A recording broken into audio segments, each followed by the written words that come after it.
我和老公结婚30年，他从来没有夜不归宿的时候。可现在都晚上10点了，他还没有回家。或许是出于女人的直觉，我总觉得老公背着我在外面有人了。在我急得乱转时候，儿媳妇抱着一堆衣服过来，淡淡的瞥了我一眼：“妈，你没事能不能别瞎转悠？你爸现在都没回来，我总觉得他外面有人了。”我不说还好，一说儿媳妇直接笑了起来：“你还真是被害妄想症犯了。这些年我爸对你怎么样？我可是看在眼里的，就算他外面有人也是应该的。这世上哪个男人不偷腥？他这个年纪才出轨，对你足够尊重了。”我被儿媳妇的话震惊到了，她怎么会觉得男人出轨是天经地义，而且还说得这么理直气壮？我反倒是做错了，按她那么说，我应该早早就给老公找个小三，赶紧回屋睡觉吧。这么大年纪了，别再感冒。我平时已经够忙了，你再倒下，我还要多伺候一个人。儿媳妇说完就要推着我进屋，正在这个时候，大门被敲响。儿媳妇翻了个白眼，就指挥我去开门。年纪大了，脾气也好了，我没怎么跟她计较，直接去开门。门刚打开，老公就醉醺醺倒在我身上。怎么这么久才开门？是不是想让我在外面冻死？我正要解释，却发现老公衣领上一道鲜红的口红印，还有一股女人的香水味。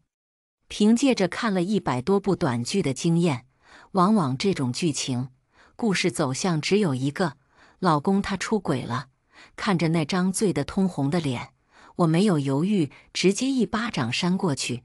杨旭，你怎么有脸做出这种事？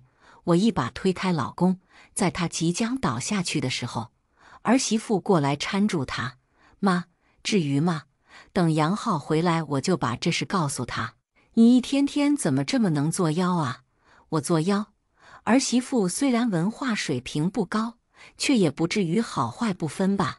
人家都留下口红印示威了，明晃晃地告诉我他外面有人了，怎么作妖的是我？老公插话道：“什么有人？别胡说八道，女人就是头发长，见识短。”儿媳妇趁机替他说话：“妈，我就说你是太闲了，闲吃萝卜淡操心。爸都说了他没做，你非要诬陷他。”说话的功夫，儿媳妇已经把老公扶到沙发上坐下，怕老公酒醒不认，我拿出手机把证据拍下来。从厨房出来的儿媳妇尖叫起来：“你这是做什么呀？你想害死我爸是不是？传出去我们家杨浩还怎么做人？”我说他怎么跟脑子有病一样，原来是怕传出去对儿子有影响。儿媳妇上来就抢我手机：“妈，快点把手机给我，没事干，你去把窗户擦了行不行？”我一口咬在她的胳膊上，儿媳妇顿时疼得叫了起来。这一叫把老公给吵醒了，儿媳妇立马捂着胳膊告状：“爸，你可是一家之主，赶紧管管你老婆，她刚刚可是把你衣领上的口红印拍下来了，她想毁了这个家。”我差点被气笑了。儿媳妇这说的还是人话吗？什么叫我要把这个家毁了？在儿媳妇添油加醋的描述后，老公知道了来龙去脉。老婆，你别生气，我可以发誓我绝对没有出轨，你就相信我一次吧。爸都说他没出轨，还跟你道歉了。妈，你再坐下去就没意思了。儿媳妇坐在凳子上嗑瓜子，同时不忘指责我。她那副正义凛然的表情，让我都要以为自己真的在做。那你衣服上的口红印是怎么回事？你身上还有香水味，这2样都做不了假，你要怎么解释？老公咬着手指，看起来十分为难的样子。老婆，你就别多管闲事了，我敢保证自己真的没有辜负你。男人的保证能值几个钱？我和老公从校服到婚纱，没想到白头的时候会变成这样，一瞬间心痛。难过、不敢相信等各种五味杂陈的情绪笼罩在心头。他怎么就突然出轨了呢？没有任何预兆地出轨了。我仔细想了想，还是决定跟他提出离婚。这是我们刚结婚的时候，我就告诉他的事。如果哪天他做了对不起我的事，我就立马离婚。我爱老公，却不能没有自我的爱他。老婆，我真的没有对不起你，我不能跟你离婚啊！我提出决定后，老公死活不肯同意。这个时候，儿媳妇又插话进来：“我也不同意，你们两个都一大把年纪了，离婚了，传出去多不好。宝宝马上初3了，爷爷奶奶离婚，传出去不是让人戳他脊梁骨吗？”儿媳妇一而再再而三地欺负人，我忍不下去，开口反驳，怕丢脸。你们两个也可以离，爷爷奶奶离婚丢人，那就你们自己也离，孙子所谓的脸干脆都别要了。儿媳妇立马就不乐意了，一把扔了瓜子开始闹。我不管你怎么想的，反正你和我爸就是不能离婚，谁家男人不在外面偷腥？我爸这个年纪才偷腥，对你已经足够尊重了。妈，你能不能别作天作地了？我彻底被儿媳妇给整无语了。她是得大脑多不正常，才能说出这种话来。等哪天杨浩出轨了，希望你也能这么大方。果然，鞭子不落在自己身上是不知道疼的。我刚说完，儿媳妇就急眼了。你盼着你儿子再找一个是不是？世界上怎么会有你这种当婆婆的人？你还是不是人呐？你怎么能说出这种冷漠的话？你简直就不是人！儿媳妇骂不过瘾，又拿桌子上的抽纸砸我。我自然不甘示弱，拿起桌子上的苹果砸回去。原本应该是我和老公的事，闹到最后却是我跟儿媳妇打了一架。第二天一早就听到儿媳妇卖惨：“老公，你都不知道你妈多神经，她一点都不盼着我们两个好，还想让你在外面再找个小的。”我推开门冷冷看着她，一大早上说胡话，不怕闪了舌头。儿媳妇看都不看我一眼，继续趴在儿子怀里哭。这日子没法过了，你再不管你妈，她又要作天作地了。听到儿媳妇这么一说，儿子不满地瞪着我：“妈，你没事老惹秀秀干嘛？您多大的人了，还跟小孩子一样闹离婚？秀秀说的对，我爸不就是偷个腥吗？外面的女人不闹到家里来就行了。您没必要拿离婚的事开玩笑吧，传出去丢脸。”我想过儿子会站在儿媳妇这边，却没想到他说话会这么令人心碎。这就是我怀胎10月生下的儿子，这就是我躺在医院难产，生了3天，差点让我丧命的儿子。要不是儿媳妇，我都看不清儿子是什么人。想到这里，我深吸一口气，无论你们怎么想的，这个婚我必须离，这是我的底线。哪怕都已经过了大半辈子，也不能逾越。老公为了逃避问题，一大早就离开了家，倒也没事，正好给我时间去找人拟离婚协议。就在我要出门的时候，儿媳妇直接挡在门口：“妈，你要干什么去？你还真想把这事闹得尽人皆知，杨浩和你孙子的脸还要不要了？”就连儿子也过来劝说我：“秀秀说的对，再过几年你们都要入土了，干嘛整这么一出？”见儿子站在自己那边，儿媳妇得意的身后的尾巴都要翘上天了。“妈，你实在闲得没事干了，今天就把家里打扫一下，里里外外全部扫一遍。”我当然不肯，说什么今天都要出门，奈何没有2个年轻人力气大，被他俩锁在了卧室里，气得我躺在床上直掉眼泪。离不离婚是我自己的事，怎么就让他们没面子了？婚姻出现了原则性问题，哪个女人能忍受？不知过了多久，儿媳妇终于把门打开了。儿子不知道去了哪里，我做菜呢，你下楼给我买壶醋去。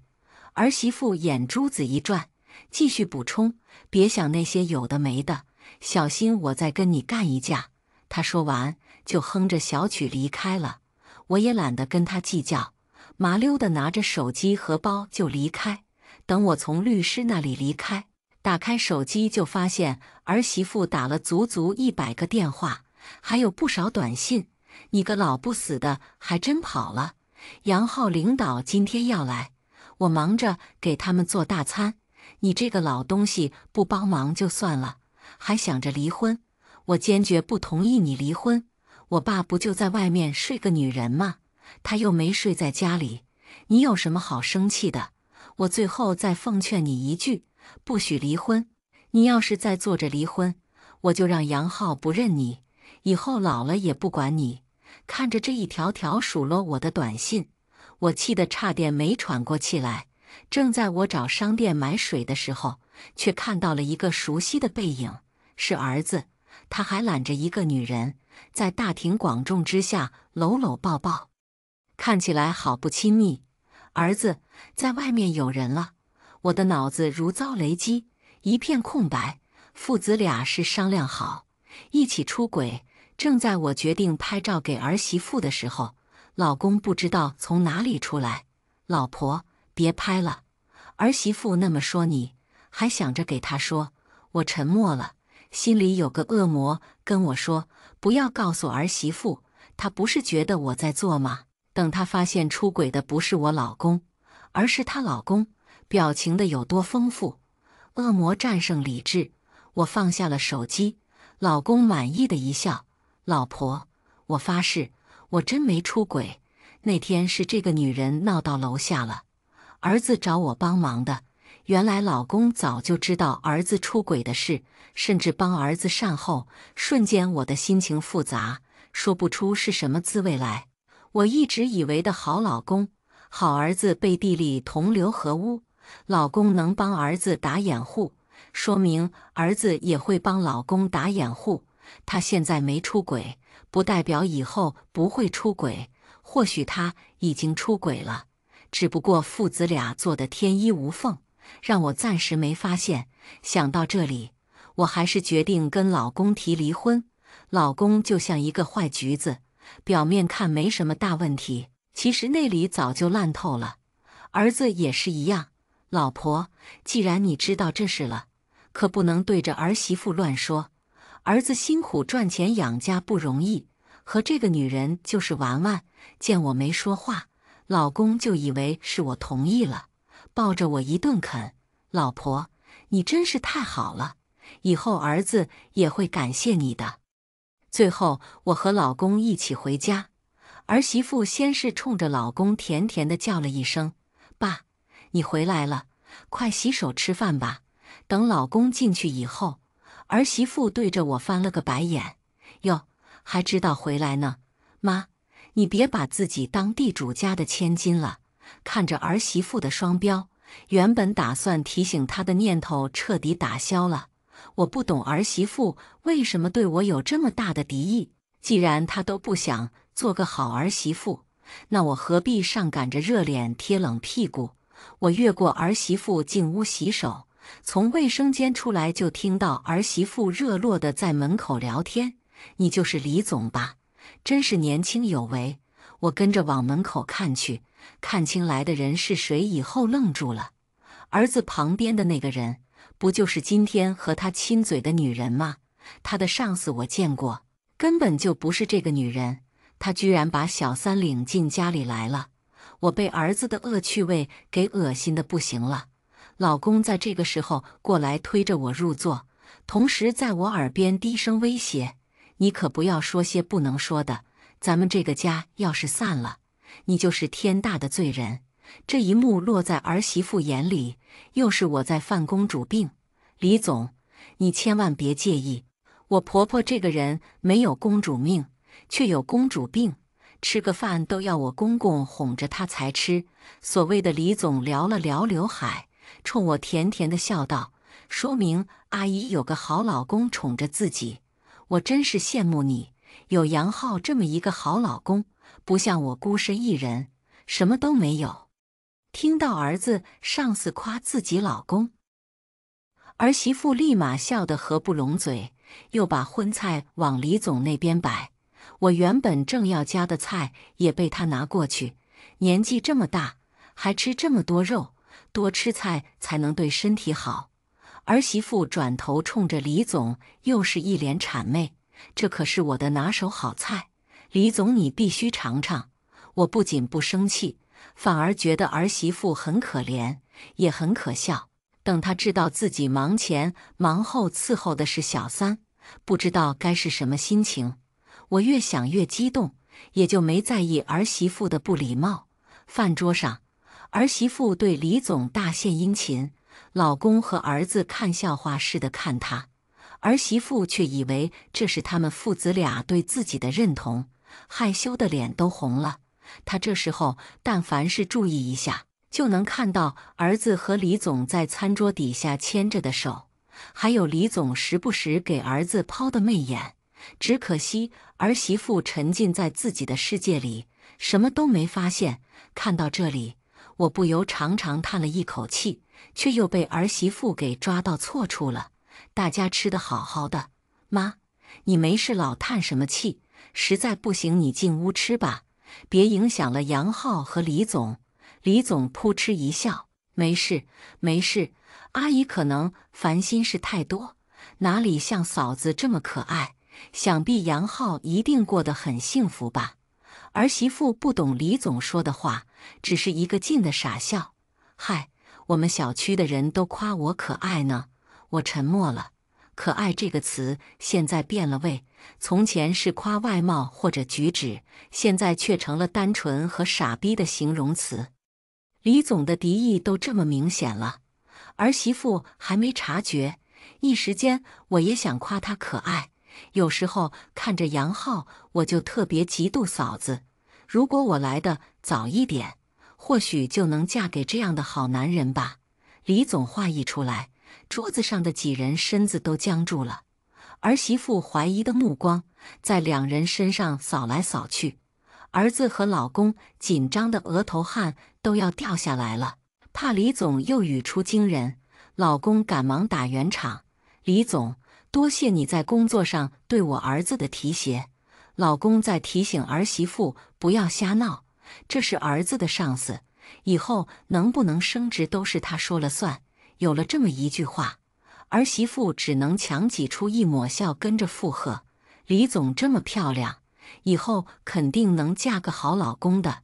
只是儿媳妇不知道，这个人压根就不是儿子的上司，却还继续殷勤地伺候女人吃饭。就在大家以为事情过去的时候，李总又开始闹了：我这辈子还能嫁给什么好男人呢？最想嫁的人都结婚了。儿媳妇立马不高兴了，李总这是明晃晃地告诉他：没错，我喜欢的就是你老公，你有什么办法？儿子着急开口：李总，还没喝酒，你怎么就醉了？李总娇嗔一声：我醉没醉？你不清楚吗？俨然一副打情骂俏的模样。就在我以为儿媳妇要发飙的时候，他居然没有，还说：李总，多吃点，等这顿饭吃完。儿子把人送走后，儿媳妇终于发作了：杨浩，你和那个女人是不是有事？你们两个在桌子上眉来眼去的是什么意思？你升职该不会是靠讨好那个女人得来的吧？儿媳妇边说边捶，恨不得把儿子给吃了。儿媳妇，你这说的是什么话？哪个男人不偷腥？就算我儿子和他真有什么，那也是天经地义的。我在一旁佯装善意提醒，实则把他之前说给我的话原封不动地还给他。儿媳妇闻言立马就炸了：你这个老不死的说什么呢？你还是个人吗？他出轨他还有理了。这世上果然没有感同身受，我才说了几句话而已，这就受不了了。她自己都接受不了老公出轨，又是怎么有脸劝我的？你不要胡搅蛮缠好不好？我怎么知道她会说那些话？我胡搅蛮缠？杨浩，你是发了疯吧？那个女人要不是你上司，我早就一巴掌扇过去了。我辛辛苦苦操持这个家，你就是这么对我的，杨浩，你对得起我吗？儿媳和儿子两个人吵架声越来越大，儿媳妇说着就要动手打人，可女人的力气咋能和男人比？没打几下就把儿子给惹恼了。儿子一把拧住儿媳妇的胳膊，眼神发狠，还打不打了？3天不打，上房揭瓦，真是给你脸了。儿媳妇疼得大哭，可儿子手上的力气不减反增。我看不过去，要拉架的时候，被老公给拽住。他们两口子的事，我们就别瞎掺和了。他转头劝儿媳妇：“秀秀啊，你不能光凭一张嘴就说他跟杨浩有问题呀，指不定就是那个女人暗恋杨浩。他是什么人，你不清楚吗？”儿子松手，顺着老公的话开始说：“是啊，老婆，这些年我有多爱你，别人不清楚，你还不知道吗？你真是把我的心伤透了。”儿媳妇半信半疑：“你们两个真没什么事？”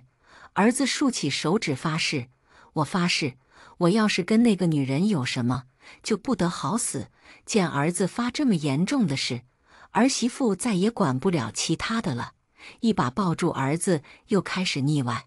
我再次沉默。他们是怎么做到脸不红心不跳的撒谎的？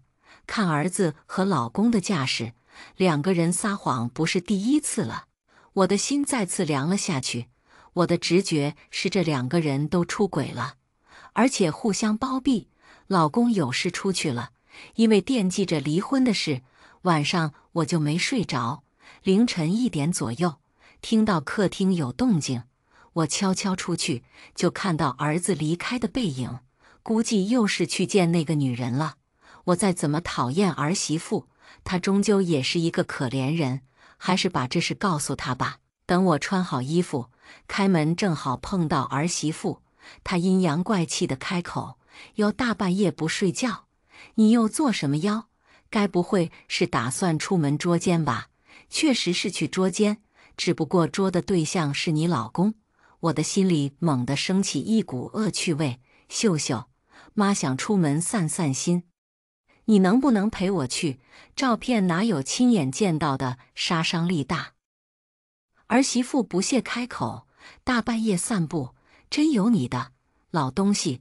你是怕到时候被我爸和小三打没面子吧？”说的倒是好听。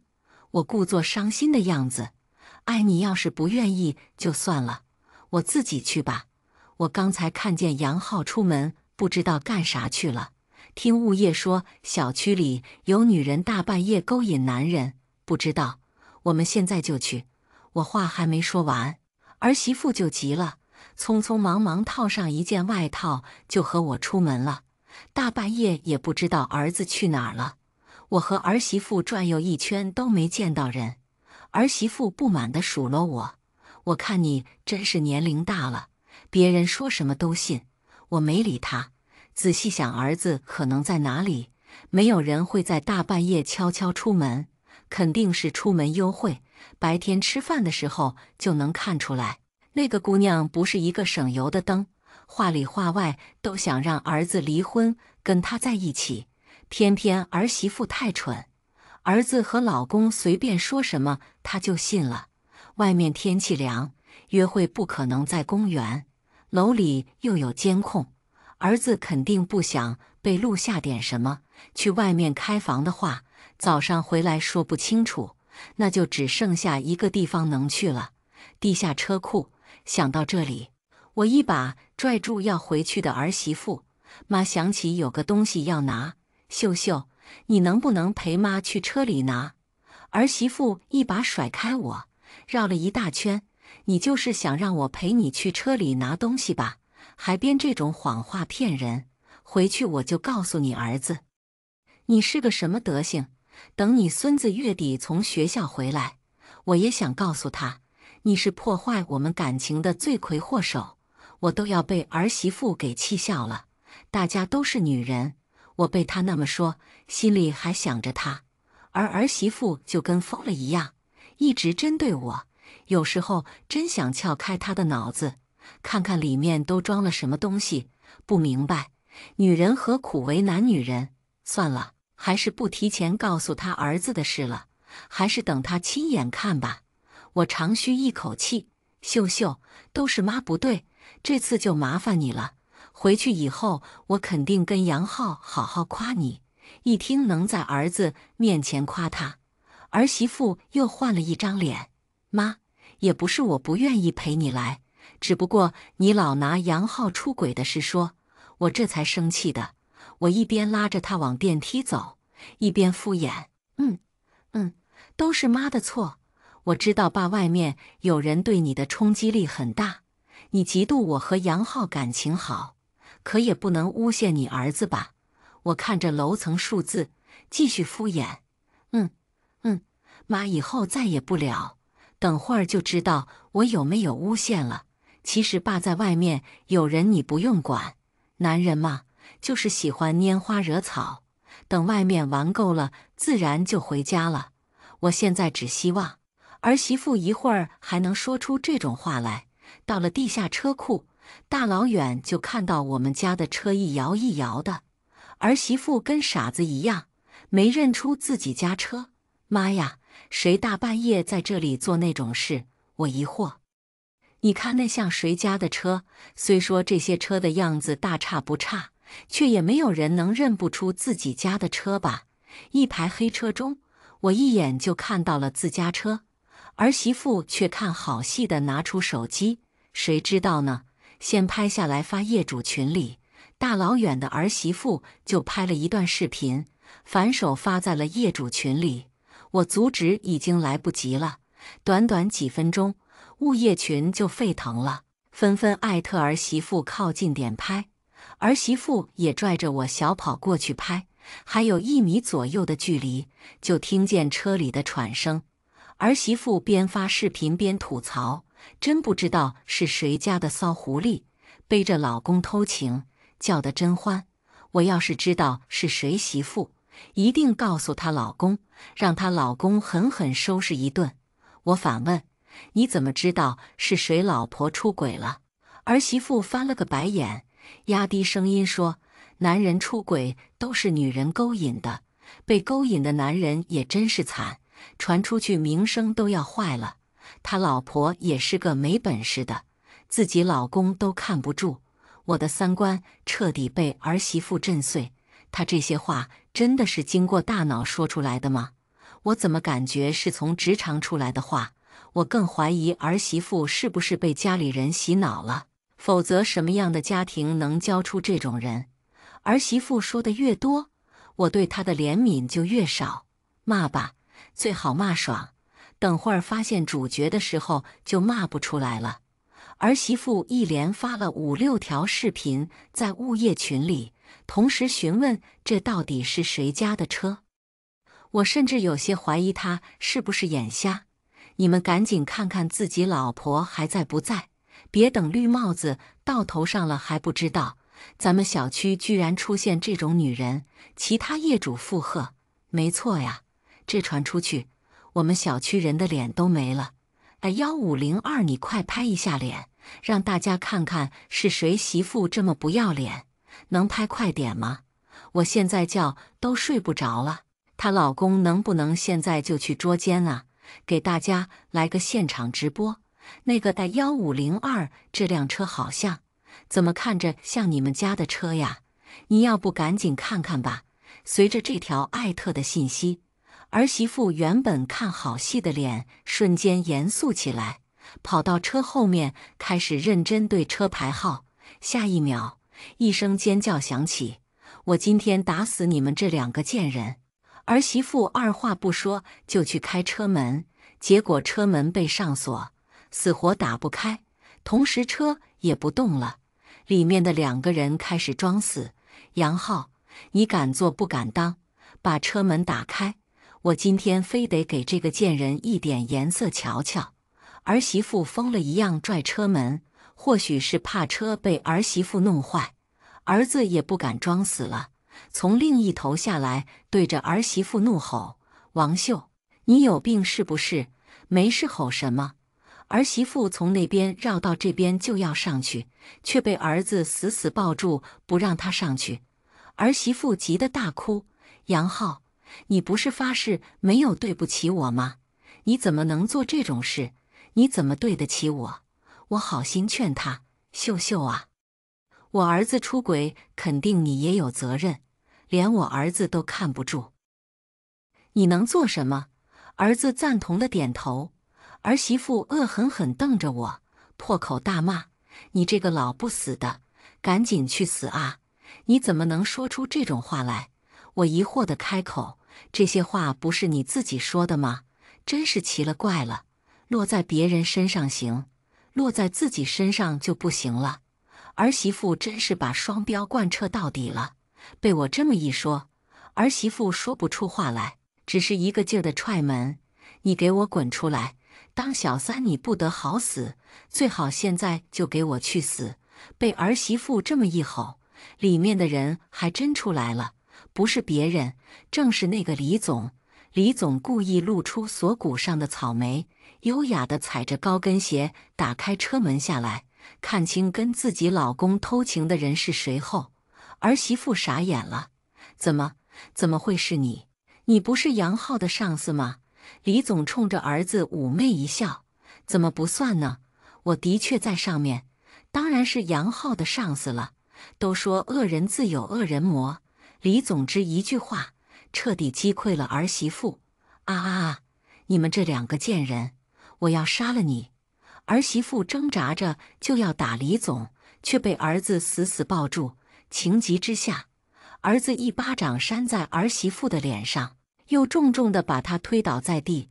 李总躲在儿子身后装无辜：嫂子，你不要这么凶啊！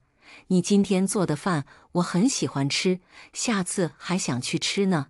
儿媳妇气得从地上爬起来，尖叫着要打李总，结果又被儿子推倒在地上。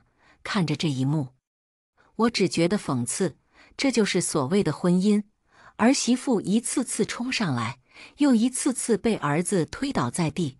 这个时候，我圣母心发作，过去扶她，反而被她推开。死老太婆，你现在一定得意死了吧？老东西，你凭什么在这里看好戏？对，是我自作多情。我收起了想帮忙的心，直接上楼睡觉。事情已经办成，我也没心情在这里看这出戏，太沉重，又太无语，不知道最后事情怎么解决的。早上起来，家里只有儿媳妇一个人，她躺在沙发上一直哭，眼神却一直凶狠地瞪着我，同时嘴里不断咒骂：你怎么不去死？你这个死老太婆，为什么要带我过去看？